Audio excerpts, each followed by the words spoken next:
how to fix this error in Valorant, and it's easy. If you want to fix it, first just right click here, open task manager, and now scroll down, and if you find anything related to Valorant like this one, Vanguard user mode, click on it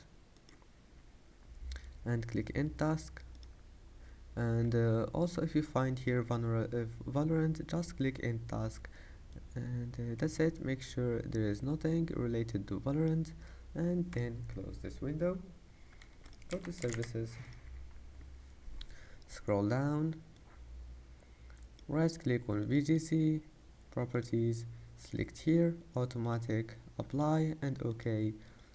Restart your PC, and that's it. Your problem is fixed. Don't forget to like, and see you in the next video.